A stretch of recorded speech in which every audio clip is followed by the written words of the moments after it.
I want you. I mean you no harm. Who are you? Who is but the form following the function of what, and what I am is a man in a mask.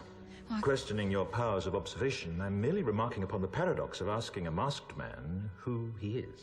Suspicious of knights, permit me then, in lieu of the more commonplace sobriquet, to suggest the character of this dramatis persona. In view, a humble vaudevillian veteran, cast vicariously as both victim and villain by the vicissitudes of fate. This visage, no mere veneer of vanity, is a vestige of the vox populi, now vacant, vanished. However, this valorous visitation of a bygone vexation stands vivified, and has vowed to vanquish these venal and virulent vermin, vanguarding vice and vouchsafing the violently vicious and voracious violation of volition. Verdict is vengeance, a vendetta, held as a votive not in vain, for the value and veracity of such shall one day vindicate the vigilant and the virtuous. Verily, this vichyssoise of verbiage veers most verbose, so let me simply add that it's my very good honor to meet you, and you may call me V. Are you like a crazy person? I'm quite sure they will say so. Dad, what's wrong with the telly?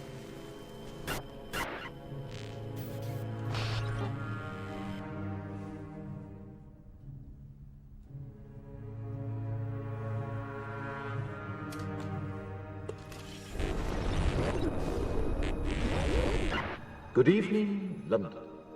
Allow me first to apologize for this. The emergency channel! I do, like many of you, appreciate the comforts of the everyday routine, the security of the familiar, the tranquility of repetition. Bloody hell. I enjoy them as much as any bloke. But in the spirit of commemoration, Who's that, Mum? whereby those important events of the past, usually associated with someone's death or the end of some awful bloody struggle, are celebrated with a nice holiday, I thought we could mark this November the 5th, a day that is sadly no longer remembered, by taking some time out of our daily lives to sit down and have a little chat. There are, of course, those who do not want us to speak. Let me think, just let me I think. suspect even now, orders are being shouted into telephones, and men with guns will soon be on their way. It's Chancellor Sutler. Damn it! Why? Because while the truncheon may be used in lieu of conversation, words will always retain their power. Words offer the means to meaning, and for those who will listen, the enunciation of truth. And the truth is, there is something terribly wrong with this country, isn't there? You designed it, sir. You wanted it foolproof. You told me every television in London. Cruelty and injustice, intolerance and oppression. And where once you had the freedom to object, to think and speak as you saw fit, you now have censors and systems of surveillance coercing your conformity and Cameras. soliciting your submission. We need cameras. How did this happen? Who's to blame? Well, certainly there are those who are more responsible than others, and they will be held accountable.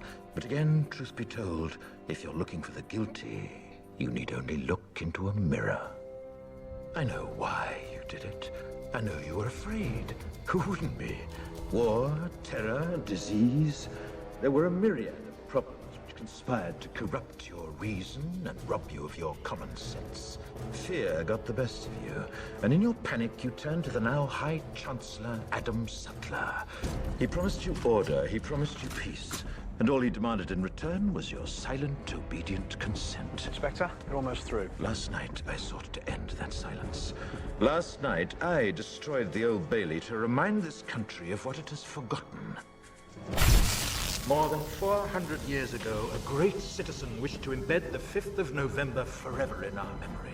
His hope was to remind the world that fairness, justice, and freedom are more than words. They are perspectives. So if you've seen nothing, if the crimes of this government remain unknown to you, then I would suggest that you allow the 5th of November to pass unmarked. But if you see what I see, if you feel as I feel, and if you would seek as I seek, then I ask you to stand beside me 1 year from tonight, outside the gates of Parliament. And together we shall give them a 5th of November that shall never, ever be forgotten.